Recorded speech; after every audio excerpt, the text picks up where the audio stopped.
ओम सदाशिवसमारंभाम् शंकराचार्यमध्यमाम् अस्मदाचार्यपर्यन्ताम् वंदे गुरुपरंपराम्।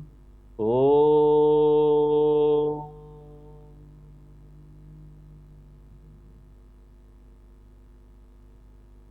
तो भगवान राम अयोध्या छोड़कर जा रहे हैं। 14 वर्ष का वनवास है। उन्होंने सबसे मुलाकात कर ली, दर्शन कर लिए, दर्शन दे दिए। अयोध्या वासी बहुत दुखी हैं। वो सब लोग राम जी के पीछे पीछे जाते हैं। तुलसीदास जी बोलते हैं, लोग सोग श्रम बस गए सोई। अयोध्या वासी भगवान राम के रथ के पीछे दौड़ दौड़ के जा रहे थे। उनको अपने भगवान को छोड़ने का मन ही नहीं कर रहा था। उनको तो लग रहा था उनके प्राण ही निकल जाएंगे, उनके हृदय ही निकल जाएंगे। ऐसे जुड़े हुए थे तार तार भगवान के साथ कि खींचे चले जा रहे थे पीछे पीछे। और क्योंकि वो पीछे पीछे दौड़ते हुए गए, जहां रुके भगवान वहां पर वो भी रुके। उनको बड़ी शारीरिक थकान हो गई और दुख भी बहुत था, मानसिक थकान भी हो गई। जब दोनों होना, शारीरिक और मानसिक थकान, तो तुरंत नींद आ जाती है। वो जल्दी सो गए। अब देखो, ये लोगों का जल्दी सोने का भी नाम एक कारण था, एक तीसरा कारण भी था।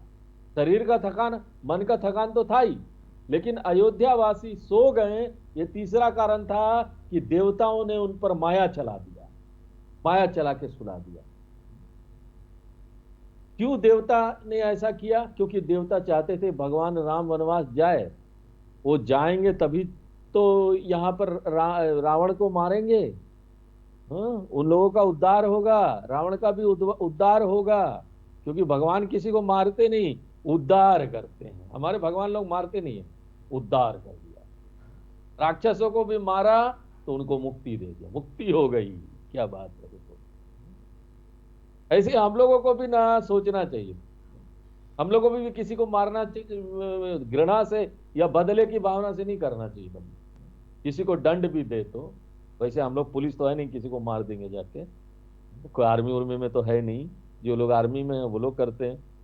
लेकिन यहाँ पर जो हम लोग जिस जिस भी आश्रम में है, जो हमारा कर्तव्य है, वहां पर भी ऐसे लोग होते हैं, गड़बड़ सुड़बड़ लोग, वो आके आपको परेशान करते हैं, उनको दंड देना है।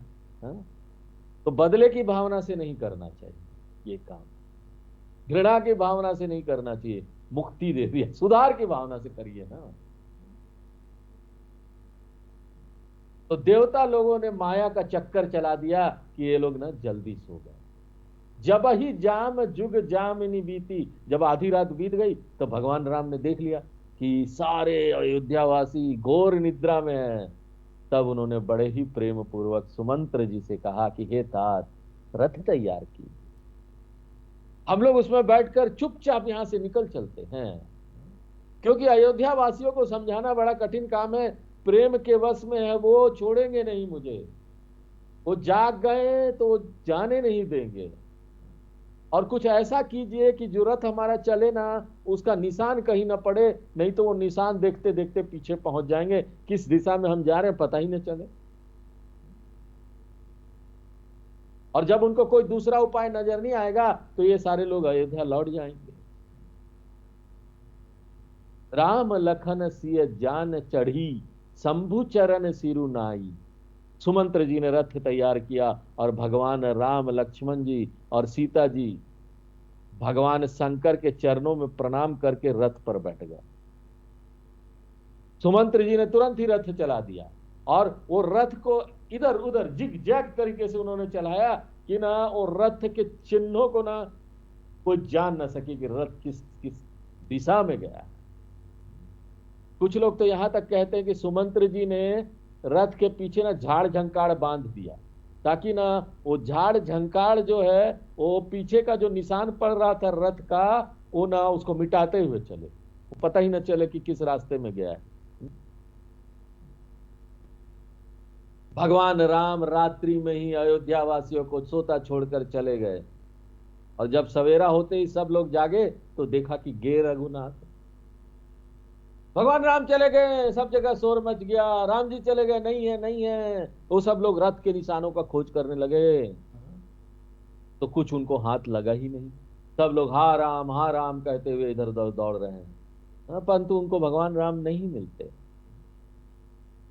मनहु बारी निधि बूढ़ जहाजी। ये लोग तो ऐसे कर रहे थे ना, उस समय की स्थिति ऐसी थी जैसे कोई व्यापारी है, उसका माल से लदा जहाज है, समुद्र में डूब जाए तो व्यापारी बेचारे का क्या हाल, बेहाल हो जाएगा ना। हमारा तो सब कुछ चला गया, कैसी व्याकुलता हो जाएगी जब ना एक व्यापारी का माल जहाज समुद्र में डूब गया। वैसे ही हो रहा था। लेकिन भीड़ में कुछ धैर्यवान लोग भी थे, वे दूसरों को समझाते हैं कि भगवान राम हमें इसलिए छोड़ गए क्योंकि वो हमसे बहुत प्रेम करते हैं, हमें कष्ट उठाते देख नहीं सकते। कितना पॉजिटिव देखा उन्होंने, देखो वो छोड़ गए लेकिन उन्होंने क्या देखा कि ना ये हमको ना प्रेम करते हैं, तो हमको ना कष्ट होगा इसलिए चले गए।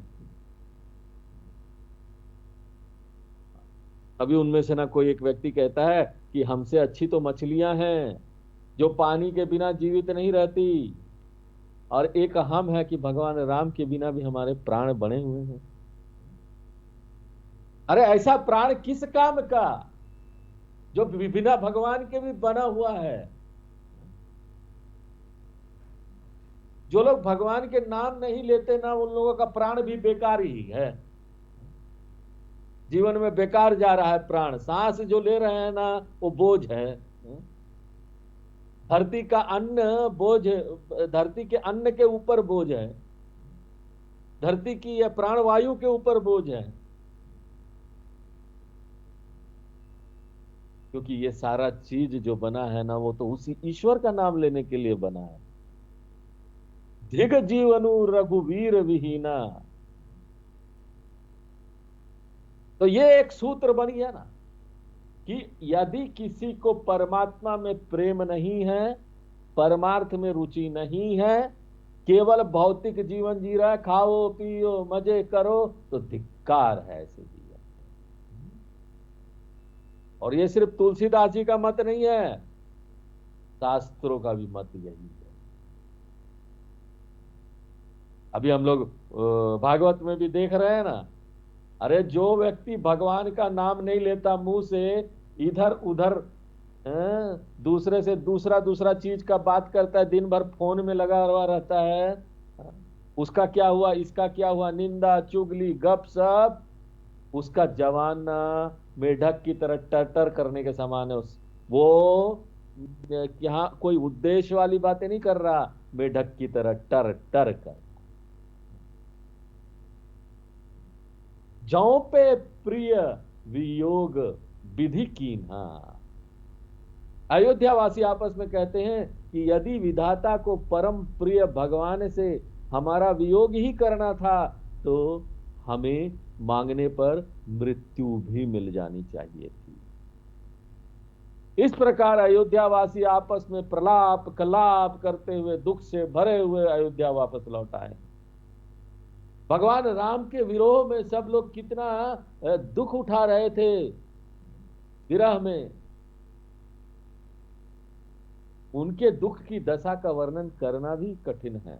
अवधि आस, फिर भी ना 14 वर्ष के वनवास की अवधि बीतने की आशा में वे लोग अपने प्राण को रखे हुए थे कि चलो आशा तो है, आशा की एक किरण तो है। अरे जब कथा चल रहा हो तो कोई बात नहीं करना चाहिए, कथा की तरफ ध्यान देना चाहिए।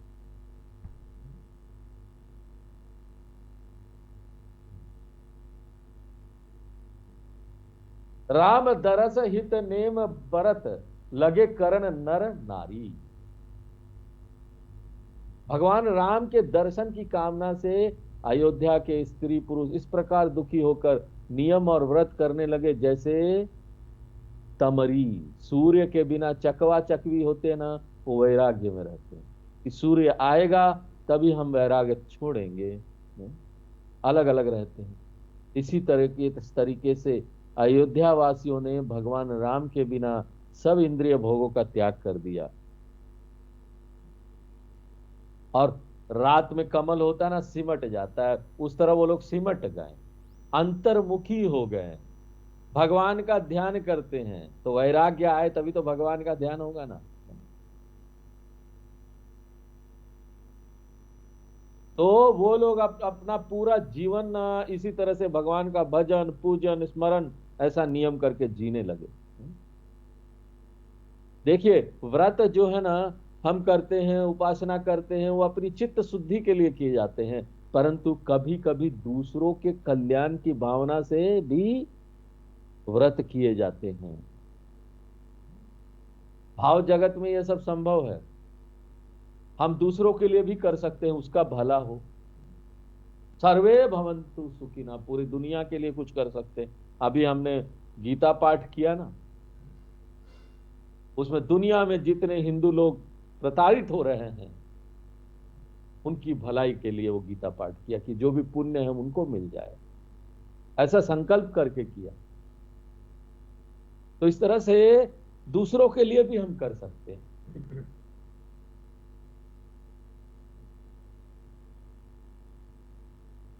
हमको यहां पर कुसंग से दूर रहना चाहिए। हम कैसे लोग अपने अगल बगल चुनते हैं वो बहुत प्रभाव डालता है हमारे जीवन में, क्योंकि कोई भी कुछ बोल देता है, कठोर चीज बोलता है, जैसी भी बात वो बोलता है, जो भी करता है, जो आपके साथ है, उसका प्रभाव आपके जीवन में पड़ता है। वो बीज डालता है, आपके भविष्य को बनाने का काम करता है। इसलिए बुरी भावना वाले लोगों से ना दूर रहना चाहिए। ज्यादा से ज्यादा सत्संग करो, ज्यादा से ज्यादा इसका लाभ उठाओ। तो जब भगवान नहीं है अयोध्या में, तो अयोध्या वासियों को पता है कि वो अगर ऐसा नहीं करेंगे, भगवान का ध्यान भजन अंतर्मुख होकर नहीं करेंगे, तो उनके भटक जाने की चांसेस ज्यादा है। इसलिए अयोध्या वासी यहाँ पर व्रत और नियम कर रहे हैं कि भगवान राम वनवास की अवधि कुशलता पूर्वक पूर्ण करके अयोध्या लौट आवे।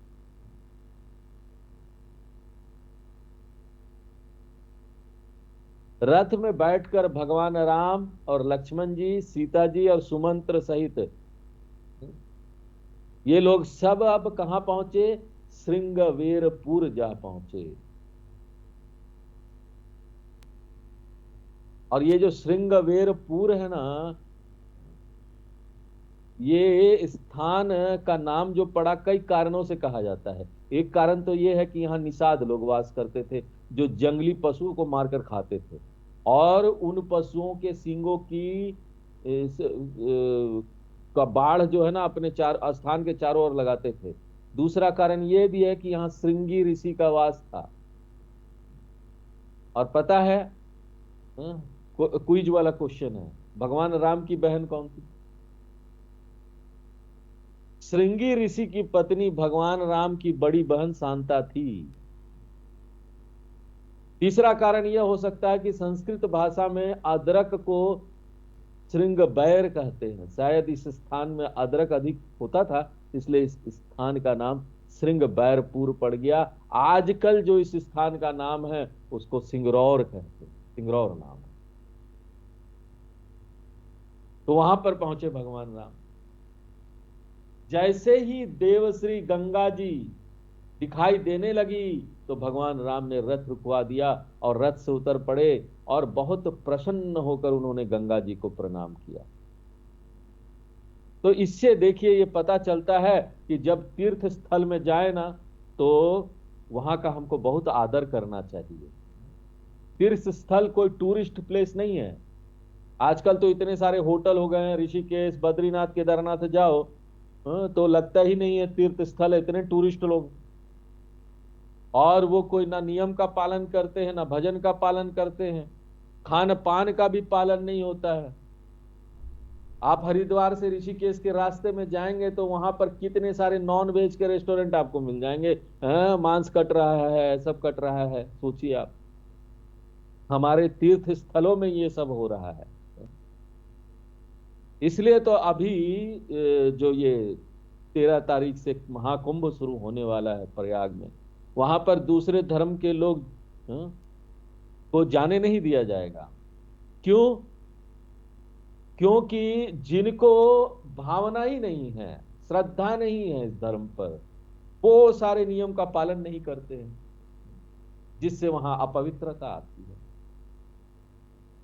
तो जब हम तीर्थ स्थल में जाएं तो वहां के हर एक नियम का ना हमको आदर करना चाहिए। तो भगवान राम ने क्या किया? उतर कर सीधे गंगा जी को पहले प्रणाम किया। अब देखो, बड़े लोग जब जो कुछ करते हैं ना, वो छोटे उसको देखते हैं। गीता में भी भगवान ने कहा है, यद यद आचरति श्रेष्ठ तत्त देवे तरो जनः।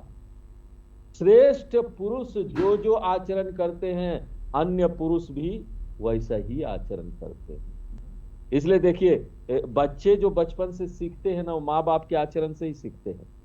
माँ बाप भले बच्चों को जितना भी उपदेश दे, जो है सत्य बोलो सत्य बोलो सत्य बोलो, लेकिन अगर खुद झूठ बोल रहे हैं तो बच्चा भी वही सीखेगा, उपदेश का कोई असर नहीं होगा।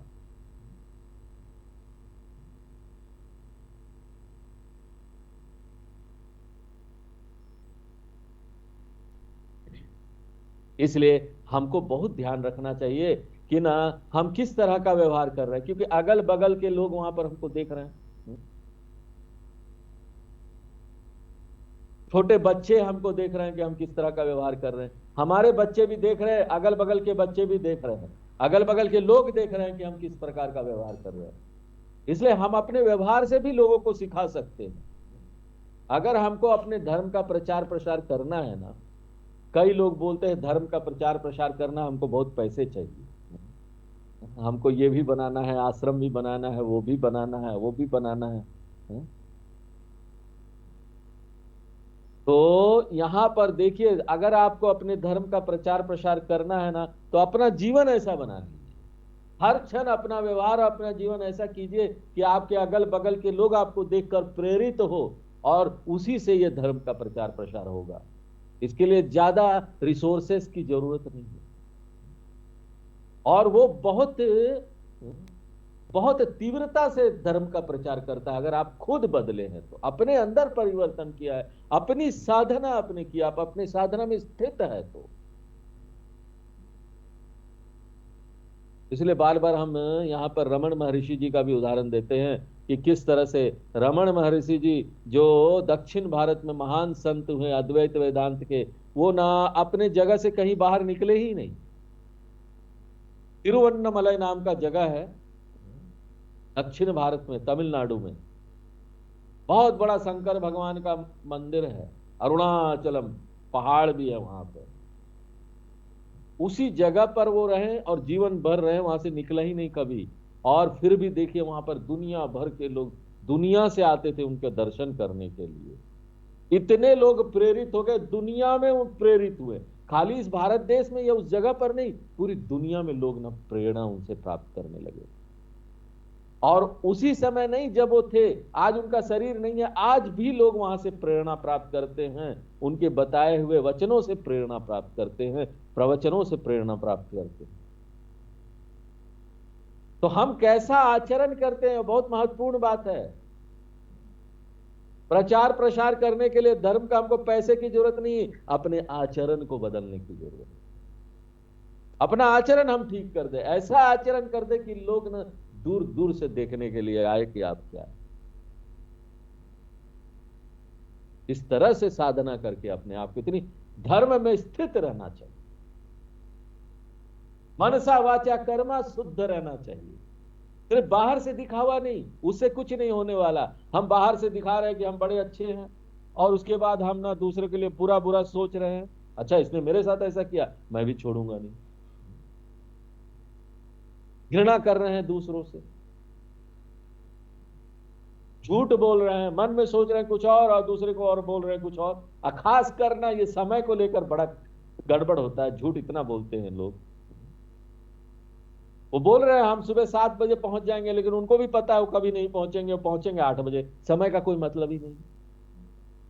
अगर किसी को आपने बोला तो उसका वचन का ना मान रखना चाहिए कि हमको ना 7 बजे पहुंचना है तो 7 बजे हम पहुंचेंगे। अगर हम 7 बजे नहीं पहुंचते तो हम उनको फोन करके बताते हैं कि हम देखो हम 7 बजे नहीं आ पाएंगे, हमको लेट हो गया है, हम इतने बजे आएंगे, कोई कारण है।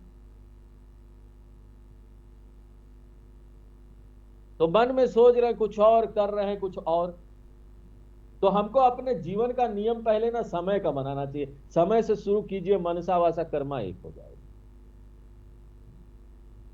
हर चीज का समय। हमारे स्वामी जी बोलते हैं, पहले हम प्रवचन करते थे गीता का, तो जहां भी वो लोग बुलाते थे हम समय पर पहुंच जाते थे। 7 बजे यानी 7 बजे। तो वहां जाकर देखा ना 7 बजे हम ही पहुंच रहे हैं और कोई नहीं पहुंच रहा। तो बैठे रहते थे 10 मिनट 15 मिनट है, कोई पहुंचता ही नहीं। हाँ? तो समय का जीवन में ना नियम का, समय और नियम, उसका बहुत ना महत्व होना चाहिए हमारे जीवन में। जो भी साधना करना है जब तब वो नियम से समय से करना चाहिए, छोड़ना नहीं चाहिए। तो गंगा जी के दर्शन करके भगवान राम के साथ सबने सुख प्राप्त किया। और गंगा जी में भी देखो क्या है ना, जब आप गंगा जी के या इस तरह से पवित्र नदियों के दर्शन करने जाना, हमको वहां पर जाते हैं हम लोग, तो ना कभी भी ना सीधे पहले पांव नहीं डालना चाहिए। आजकल पांव तो लोग थूक भी देते हैं, उनको समझ में नहीं आता, बोलते हैं गंगा मैया और थूक देते हैं वहां जाके, और पहले पांव डालेंगे। हम लोग कभी पहले पांव नहीं डालते। हमारी संस्कृति ये संस्कार ऐसे हैं कि पहले हम जाते हैं, आंचल अपने आचमन में अपने हथेली पर गंगा माँ का जल लेते हैं, अपने सिर माथे पर लगाते हैं और बोलते हैं मैया क्षमा करना कि मेरे पास और कोई चारा नहीं, मुझे ना पांव रखना पड़ेगा स्नान करने के लिए। और उसके बाद अंदर हम पांव डालते हैं। तो भगवान राम जी भी इस गंगा जी को प्रणाम करते हैं, सोचो। और देखो भगवान अब गंगा जी की महिमा का भी वर्णन करते हैं। वो कहते हैं गंग सकल मुद मंगल मूला, गंगा जी समस्त मुद मंगल को देने वाली है। और अब हरणी सब सूला, माने तीनों सूल। 3 सूल क्या है? जरा, व्याधि, मरण, इसको हरने वाली है। बुढ़ापा, बीमारी और मृत्यु का डर, ये सबको हर लेगी गंगा मां। और ये तीनों सूल किससे संबंधित है? व्यक्ति के शरीर से ही संबंधित होते हैं। इसका मतलब क्या है? गंगा जी हमको शरीर भाव से छुड़ाकर मुक्ति दिलाने वाली है। भगवान राम ने गंगा जी की महिमा से संबंधित पुरानी पुरानी अनेक कथाएं सुनाई। तो हम लोग जब ऐसे तीर्थ स्थल में जाएं तो हमको कथा सुनना चाहिए। उस जगह का कथा क्या है, कौन कौन लोग उस जगह से उद्धार प्राप्त किए हैं, उस जगह की महिमा का क्या है, भगवान की महिमा क्या है। हाँ? तो राम जी भी देखो गंगा जी को प्रणाम करते हैं और गंगा जी की महिमा सुनाते हैं, वहां पर सब लोगों को कथा सुनाते हैं। और कथा सुनाते हुए भगवान की दृष्टि गंगा जी से उठती लहरों की ओर ही लगी हुई थी कि किस तरह से लहर उठ रहे गंगा जी। गंगा जी को ना मात्र जलधारा मानते हुए उसमें स्नान नहीं करना चाहिए। ये एक भौतिक दृष्टि है। ये हमारे शास्त्रों में, हमारे संस्कार में नहीं सिखाया जाता। अभी हम कल फेसबुक पर या यूट्यूब पर एक वीडियो देख रहे थे। हाँ? कोई एक बहुत बड़ा क्रिकेटर है, हमारे धर्म का नहीं है, दूसरे धर्म का है। वो अभी प्रयागराज में नहाने गया नाव से, और उसने ट्विटर में पोस्ट किया, हाँ? हाँ? कि अरे हम तो ना यहाँ पर यमुना जी में हमने तैराकी सीखी है, वहीं का रहने वाला है, हाँ? मोहम्मद कुछ नाम है। अरे तैराकी करने के लिए थोड़ी ना है, आप कूद रहे हो उसमें, आपने बचपन से तैराकी की, बहुत अच्छी बात है। लेकिन हमारे लिए तो वो माँ है। ऐसी भावना नहीं है, ऐसी भावना नहीं है। और हम उस तरह की दृष्टि से नहीं देखते तो हम उसको गंदा भी करते हैं। जो नदी हमको जीवन देती है उसको हमने बर्बाद कर दिया, उसको खत्म कर दिया। और पानी पानी के लिए अब त्राही मची हुई है। गर्मी में पानी के लिए कितनी मुश्किल होती है, हर जगह टैंकर जा रहे हैं। गंगा जी में हमको देवी देवी की दृष्टि रखते हुए, बुद्धि रखते हुए गंगा में स्नान करना चाहिए कि हम देवी माता के आंचल में हैं, उनकी गोद में हैं हम। पूज्य बुद्धि रखना चाहिए कि इसमें हम जाएंगे, उनका उनका आशीर्वाद प्राप्त होगा, हमारे पापों का नाश होगा। शंकराचार्य जी भी, उनके जैसा ज्ञानी भी जब गंगा में स्नान करते हैं तो वो देखते हैं कि गंगा जी क्या है, परमात्मा का स्वरूप है। और जब हम ऐसा देखेंगे तो ना हमारी दृष्टि, हमारी बुद्धि शुद्ध होती जाएगी। तुलसीदास जी कहते हैं कि गंगा जी मानो ना भक्ति की धारा है, सचिव ही अनुज ही प्रिय ही सुनाई। इस प्रकार से भगवान ने अपने मुख से गंगा जी की महिमा सब लोगों को स्वयं सुनाई। और इसके कारण से देखो सबके मन में भगवान के इस गंगा जी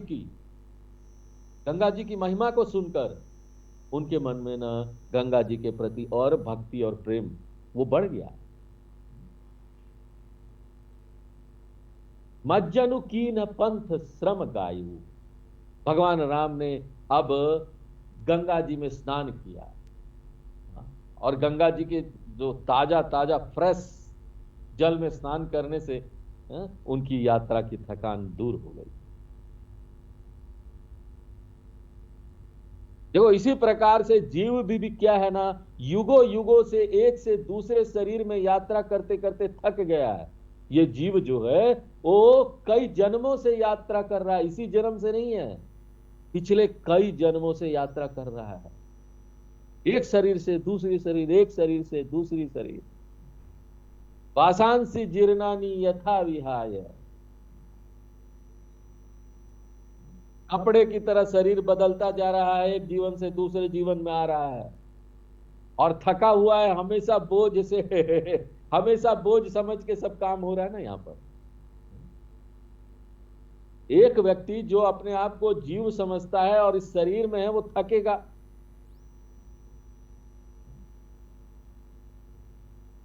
और उसको विश्राम दिलाने का उपाय यही है कि भगवान की भक्ति करे, भगवान के ज्ञान रूपी गंगा का आह्वान करे।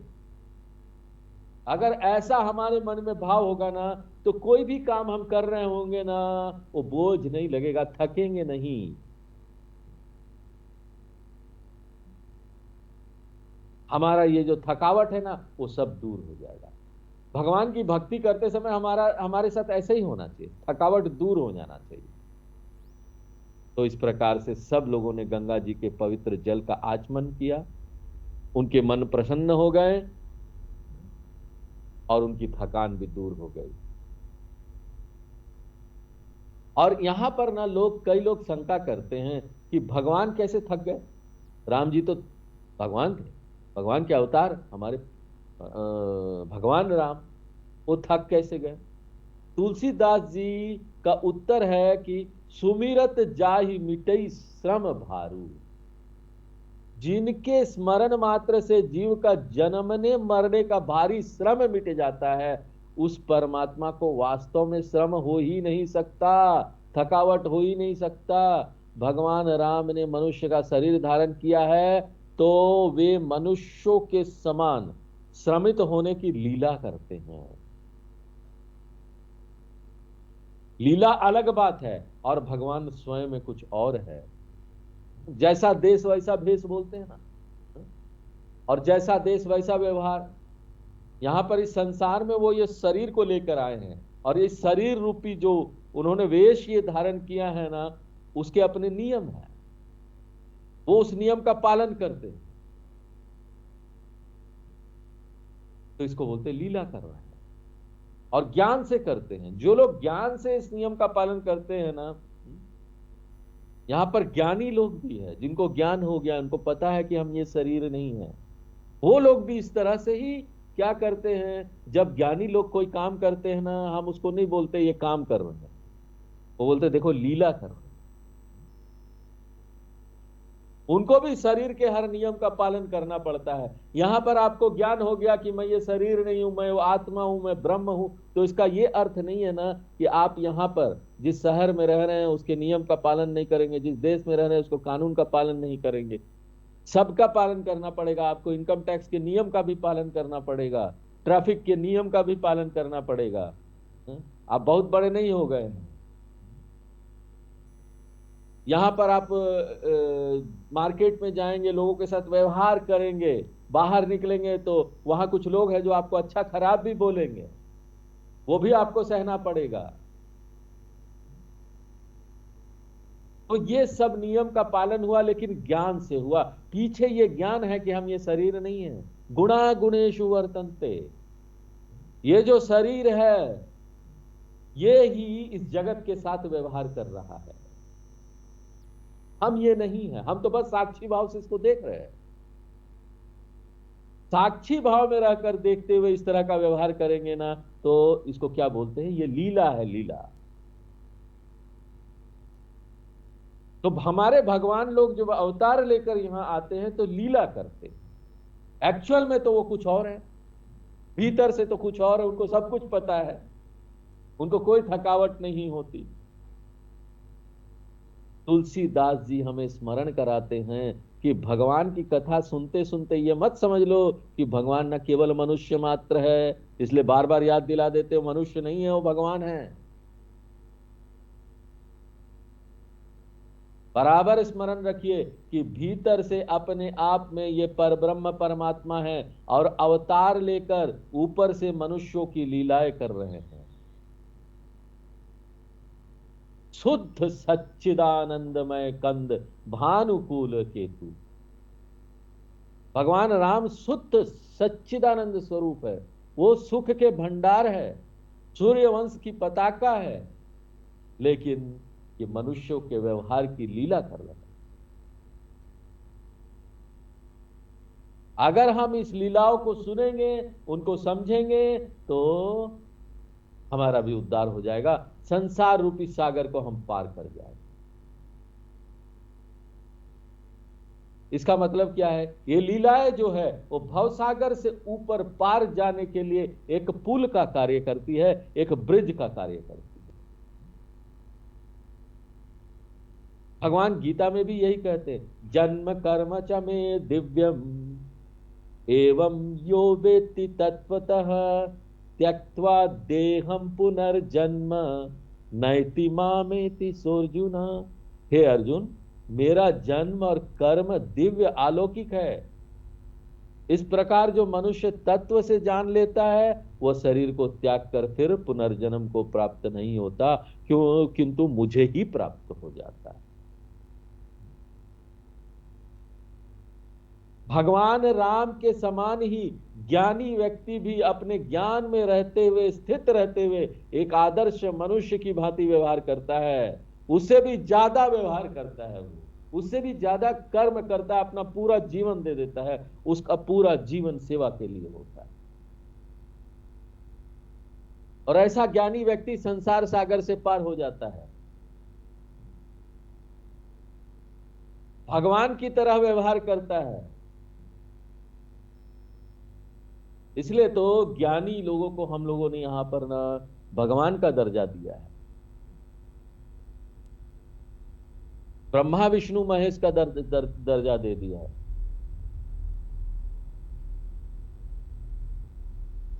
गुरु देवो महेश्वरा, जो ज्ञानी होते हैं भगवान की तरह होते हैं। हम भी ऐसा हो सकते हैं, ज्ञान प्राप्त करके हम भी उस स्थिति में पहुंच सकते हैं। लेकिन व्यवहार में तो हमको व्यवहार जैसा है वैसा रहना पड़ेगा, उसी तरह के नियम का पालन करना पड़ेगा, क्योंकि एक ज्ञानी भी उसी संसार में रहता है, कोई अलग संसार में तो है नहीं, उसको भी वैसे ही लोग मिले हुए सब व्यवहार करने के लिए। पहले जिस तरह के लोगों के बीच में था, आज भी वो वैसे ही लोगों के बीच में है, ज्ञानी होने के बाद भी। तो व्यवहार जो है ना वो यहाँ पर जो व्यवहार का नियम है, जो धर्म का नियम है, उसके अनुसार एक ज्ञानी करेगा, धर्म से चलेगा, धर्म को छोड़ेगा नहीं। लेकिन मन के पीछे में उसको पता है कि वो एक शरीर नहीं है, वो तो सच्चिदानंद स्वरूप आत्मा है। भगवान राम जब गंगा जी में स्नान करके शुद्ध चित्त होकर वहां पर बैठे, तो आसपास जो लोग थे उन्होंने यह सूचना वहां के राजा निषाद राजगृह को भी जाकर दे दी। यह सुनकर जो राजा थे बहुत प्रसन्न हुए और अपने प्रिय बंधु बांधवों को साथ लेकर भगवान को भेंट देने के लिए कंद मूल फल आदि लेकर भरी भारा बहंगियों में भरकर बड़े हर्ष के साथ, बड़े उत्साह के साथ भगवान राम से मिलने के लिए आए। करी दंडवत भेंट धरी आगे, निषाद राज गुहि ने भगवान के पास पहुंचकर प्रणाम किया और भेंट सामग्री भगवान के सम्मुख रख दी और बैठकर बड़े प्रेम पूर्वक भगवान राम को देखने लगे। तो इस प्रकार से देखो, इतना ज्यादा तेज होता है ना कि ना देखकर ही आनंद आता है। भगवान का तेज ऐसे ही है ना, देखते रहो आनंद आएगा। ज्ञानियों का भी तेज है, साधु संत महात्मा का भी तेज ऐसे ही होता है। हम लोग अपने गुरु जी के पास जाते थे कानपुर में, स्वामी शंकरानंद जी के पास, तो ना उनका तेज इतना था कि ना उनके सामने बैठने का ही मन करता था। बस बैठ जाओ और कुछ नहीं, बस बैठने के लिए जाते थे, उनके पास बैठकर ही अच्छा लगता है। कुछ भेंट लेकर जाते थे और बैठ जाते थे, क्योंकि गुरु के पास जाओ ना तो खाली हाथ नहीं जाना चाहिए, कुछ ना कुछ फल फूल, कुछ फूल, कुछ नहीं है, बहुत गरीब है तो पत्ते ही लेकर जाओ, खाली हाथ नहीं जाना चाहिए। भगवान के द्वार में, मंदिर में, वहां भी खाली हाथ नहीं जाना चाहिए। किसी बच्चे से मिलने जा रहे हो रिश्तेदार में, वहां भी खाली हाथ नहीं जाना चाहिए। वो बच्चा एक्सपेक्ट करता, अपेक्षा करता, कोई बड़ा आया मेरे लिए कुछ खिलौना उलौना लेके आया। तो ये सब लोग देखो भेंट लेकर आए और बैठकर भगवान राम को देखने लगे। उनको देखने में ही आनंद आ रहा था। भगवान राम की भगवत्ता और उनके तेज के कारण वो मुग्ध हुए जा रहे थे और टकटकी लगाकर देखे जा रहे थे। सहज स्नेह विवश रघुराई, भगवान तो वैसे ही प्रेम के वश में होने वाले हैं। और निषाद के सहज प्रेम को देखकर राजा थे, लेकिन उन्होंने कुछ नहीं सोचा, मैं राजा हूं, जाकर आकर नीचे बैठ गए। सहज प्रेम भगवान के प्रति उनका दिखा, प्रेम के वश में हो गए।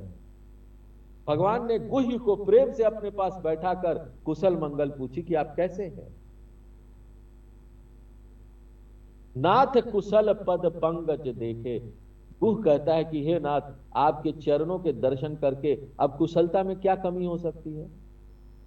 आपके चरण कमलों के दर्शन पाकर तो मेरे भाग्य खुल गए। देव धरनी धनु धाम तुम्हारा, हे देव, यह पृथ्वी, धन और घर सब कुछ आपका है। मैं तो परिवार सहित नीची जाति आपका सेवक हूं। भगवान कोई ऊंची जाति नीची जाति नहीं देखते हैं।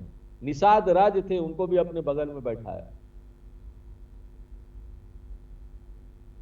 इस प्रकार से निषाद ने अपनी विनम्रता भगवान के सामने प्रकट की। आगे वह कहता है, हे भगवान, आप यहां तक तो आ ही गए हैं, अब कृपा करके श्रृंगवेरपुर में पधारिए और थापिए जन, अपने सेवक की प्रतिष्ठा बढ़ाइए, जिससे सब लोग मेरे भाग्य की बड़ाई करें कि मेरे भाग्य कितना अच्छा है कि भगवान मेरे द्वार पर आए हैं, भगवान मेरे घर में आए हैं।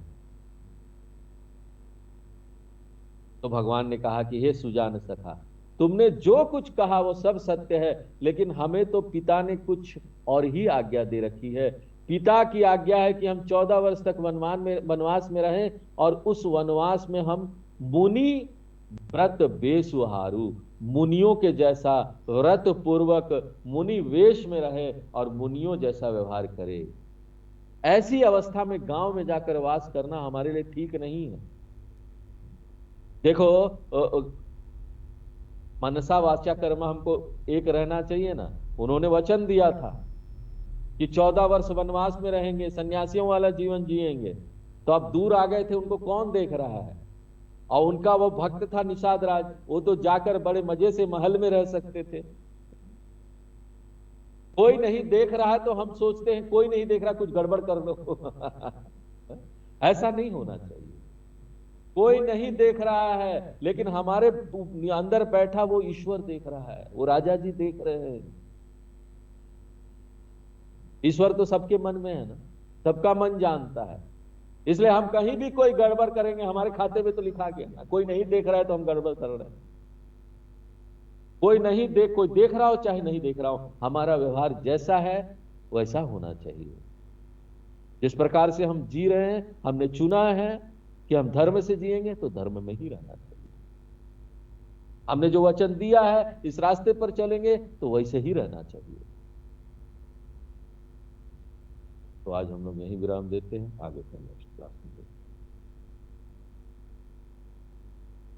ओम पूर्णमदः पूर्णमिदं पूर्णात् पूर्णमुदच्यते पूर्णस्य पूर्णमादाय पूर्णमेवावशिष्यते। ओम शांति शांति शांति।